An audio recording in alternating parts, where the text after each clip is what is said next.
Hello friends, જય શ્રી કૃષ્ણ. મારા કિચનમાં તમારું સ્વાગત છે. ટ્રેડિશનલ ગોળ કેરીના અથાણામાં ગુંદાને બાફીને પછી સૂકવીને ઉમેરવામાં આવે છે અને ગોળ કેરીનું અથાણું બનાવવામાં આવે છે.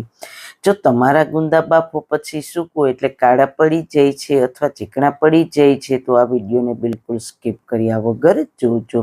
તો આજે હું તમને ગુંદાને કઈ રીતના, કેટલા બાફવા અને કેટલો ટાઈમ મીઠું હળદર અને ખાટા પાણીમાં રાખવા અને પછી તેને કેટલો ટાઈમ સૂકવવા તે બધી ટિપ્સ અને ટ્રિક્સ સાથે ચલો રેસીપી શરૂ કરીએ. રેસીપી સ્ટાર્ટ કર્યા પહેલા જો તમને મારી રેસીપી ગમતી હોય ને હજુ સુધી ચેનલને સબસ્ક્રાઇબ ન કરી હોય તો પ્લીઝ સબસ્ક્રાઇબ કરજો અને બાજુમાં આપેલ બેલ આઇકન પ્રેસ કરજો એટલે નવી નવી રેસીપીના નોટિફિકેશન મળતા રહે. વાળના તમામ પ્રકારના પ્રશ્નો સોલ્વ કરતું 42 જડીબુટ્ટીઓથી બનાવેલું ઔષધિ તેલ જે અમે લોકો જાતે જ ઘરે તૈયાર કરીએ છીએ, કોઈ પણ કેમિકલ્સના ઉપયોગ વગર, બિલકુલ નેચરલ છે. 42 જડીબુટ્ટીઓ ભેગી કરીને લોખંડની કડાઈમાં ઔષધિ તેલ તૈયાર કરવામાં આવે છે. જો તમારે ખરીદવું હોય તો તેના ઓર્ડર અમે લઈએ છીએ. ઓર્ડર કન્ફર્મ કરવા માટે વોટ્સએપ નંબર સ્ક્રીન પર જોઈ શકો છો. જો તમારે આ તેલનો પૂરો વિડીયો જોવો હોય તો તમને આ ચેનલ પર મળી જશે અને ડિસ્ક્રિપ્શન બોક્સમાં લિંક પણ મૂકેલી છે.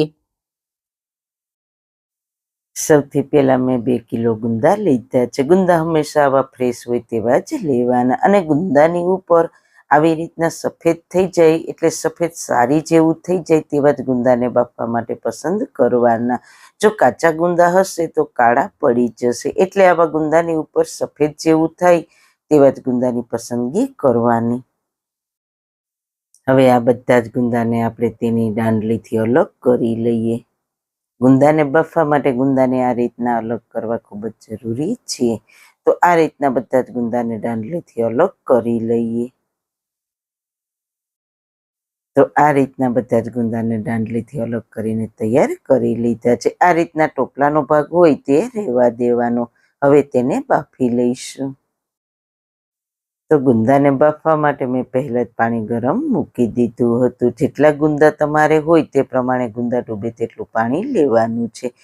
તો પાણી સરસ ગરમ થઈ ગયું છે તો ગરમ પાણીમાં ગુંદાને ઉમેરી દઈએ. બીજી કોઈ ચીજ આપણે તેમાં ઉમેરવાની નથી. ગેસની હાઈ ફ્લેમ પર ગુંદાને ખુલ્લા બફાવા દઈશું. તમે જોઈ શકો છો ધીરે ધીરે ગુંદાનો કલર ચેન્જ થવા લાગ્યો છે.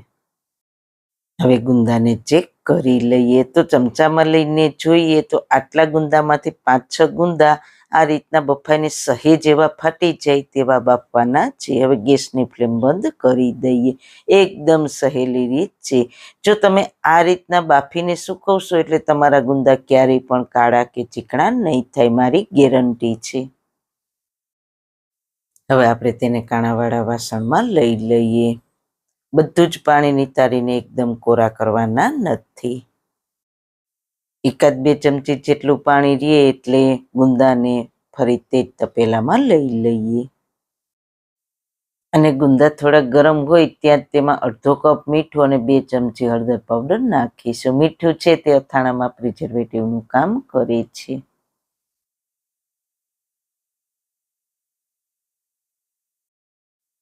અને પછી આ રીતના હળવે હળવે મિક્સ કરવાનું.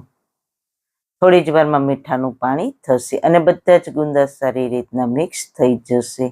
તમે કોઈ પણ અથાણું બનાવો તેમાં મીઠાનું પ્રમાણ વધારે રાખો તો જ અથાણું સારું રહે.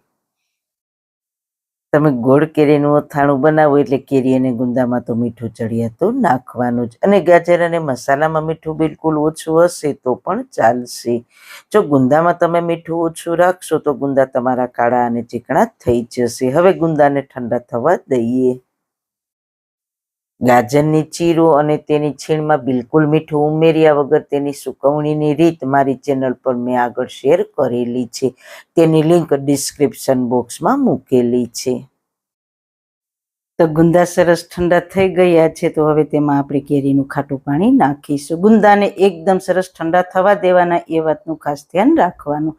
તમારી પાસે જેટલું ખાટું પાણી હોય તેટલું નાખવાનું. મારી પાસે 1.5 કપ જેટલું છે તેટલું હું નાખું છું. અને પછી તેને આ રીતના ચલાવીને મિક્સ કરી દેવાના. ગુંદા બફાઈને ઠંડા થાય પછી આ રીતના કળચલી પડવા માંડે એટલે સમજવાનું કે ગુંદા અથાણા માટે પરફેક્ટ બનશે. હવે આ ગુંદાને ઢાંકીને 2 દિવસ અને 2 રાત મીઠા હળદર અને ખાટા પાણીમાં રહેવા દઈશું. આ રીતના પ્લેટને થોડી હવા જાય તે રીતે ઢાંકીશું. એકદમ પેક નહીં કરવાનું. વચ્ચે વચ્ચે 2 કલાકે ગુંદાને ઉપર નીચે કરવાના, એટલે બધા જ ગુંદામાં મીઠું હળદર અને ખાટું પાણી ચડી જાય.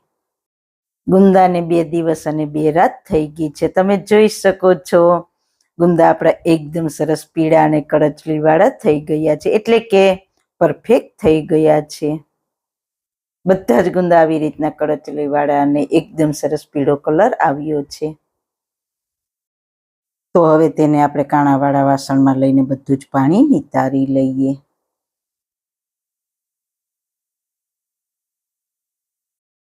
બધું જ પાણી નીતરી જાય પછી તેને આપણે આ રીતના વાસણ સુકવવાની ખાટલીમાં કપડું પાથરીને તેમાં છૂટા છૂટા સૂકવી દેવાના. અને તેને કઈ રીતના અને ક્યાં સૂકવવા તે હું તમને આગળ બતાવીશ. તો આપણા ધાબા પર હું આ રીતના સોલર પેનલની નીચે સૂકવીશ. જો આ રીતના તડકે નથી સૂકવવાના, છાંયે સૂકવવાના છે. અને પવન આવે તે રીતના ગરમ પવનથી જ ગુંદા સરસ સુકાઈ જશે. આ રીતના તડકાની કિનારી પાસે છાંયામાં સૂકવવાના, એટલે તમારા ગુંદાનો કલર સરસ પીળો થશે અને ગુંદા એકદમ સરસ પોચા થશે, કાળા પણ નહીં પડે.